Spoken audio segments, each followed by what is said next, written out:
Yes, I'm back for another video. I'm going to try to get more videos out, guys. Going to talk NHL news on this one. Leafs, of course. Got to talk about that disappointing loss to the Devils. But just overall the effort, right? Like, I know it's Blue Jays season right now in Toronto, but the magnitude of what the Blue Jays are doing versus Toronto Maple Leafs hockey in October, we know the Leafs usually lay eggs in October and then turn it on in November. So we're going to talk about that. We're going to give some credit to the Devils on this one. Going to talk about the Canes, Golden Knights, just overall NHL stuff. Oilers, they pull out the victory. Islanders have some bright spots. I would say Matthew Schaefer. That's big time. That is big time for Matthew Schaefer. So we're going to go over all that.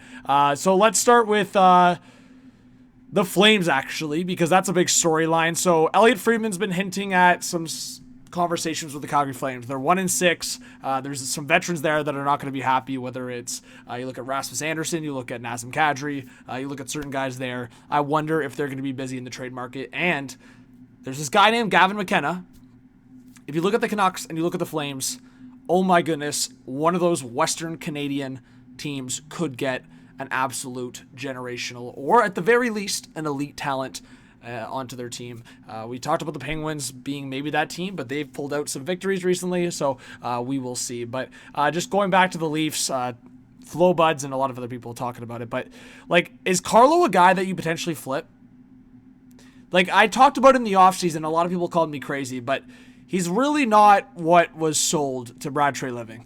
And I think the fact that he's still a massive right shot defenseman, if you can get the value back that you traded, like as in the first in Minton, but actually get like maybe a first or second plus another roster player that can be more of a contributor, maybe a guy that plays with Austin Matthews, because it's been frustrating, right? Like they put Michelli, they put Domi, they put Cowan.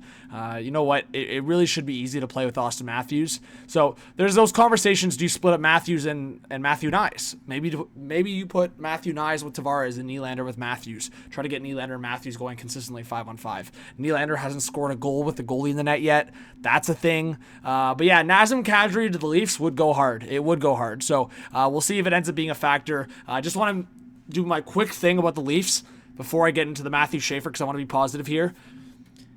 The most frustrating part for me is the fact that, and I mean, I look, Jack Hughes got a hat trick, the empty net, all that stuff.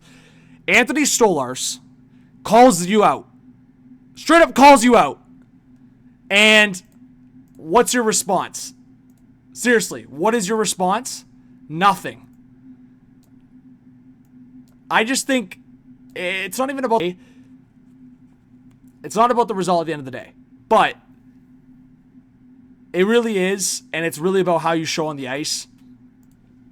Full screen here, just wanted to figure that out. How are guys still driving the net and just getting in on Stolarz' skit, like in his space? I just don't get it. You're facing your former coach in Sheldon Keefe. Like, tonight would have been the night to send a message, so I wasn't going to freak out after the Kraken loss Saturday night. I feel like that was the sacrificial loss to allow the Jays beat the Mariners. But, you know, it's just so frustrating. So, to go through some NHL news and also talk Matthew Schaefer here just quickly. Man, this guy's just electric right now. A goal and assist tonight, 4 shots, over 22 minutes of ice time. He's leading defense. So, I mean, 18 years old. I mean, is he a conversation to be the 7th defenseman for Team Canada at the Olympics? Just based on the fact that, hey, you got your 6 guys, solidified guys that I have. And drop comments if you guys want me to drop my Olympic predictions, final Olympic predictions for rosters. But you have this guy that's electric and has so much skill. Could it be a Matthew Schaefer show or just at least a 7th defenseman? But just going through NHL news here. Marchand's return to Boston. That was a storyline tonight. Let's see. Preds offensive struggles. I saw quite the quote from Steven Stamkos. Jake Wallman scored the overtime winner for the Oilers. I saw the Olympic send-off was canceled for UBS Arena. That was a big complaint by Islanders fans. Obviously, that was initially the All-Star break. Let's see. But yeah, Florida gets the dub. So Logan O'Connor hurt. Also, Chris Tanev might be hurt long-term for the Toronto Maple Leafs. We're going to keep an eye on that. I'll update you guys on socials. And I think we'll leave it at that. So let me know what you guys think in terms of the news out there. Kings won in overtime as well. Kempe against the Blues. Kempe's going to be a guy to watch in terms of the contract. So a lot going on. And then, yeah, some quotes from Stolarz here. I don't understand what he was watching. A really good effort by the boys. Guys were battling. I get it. There was some block shots. There was some effort.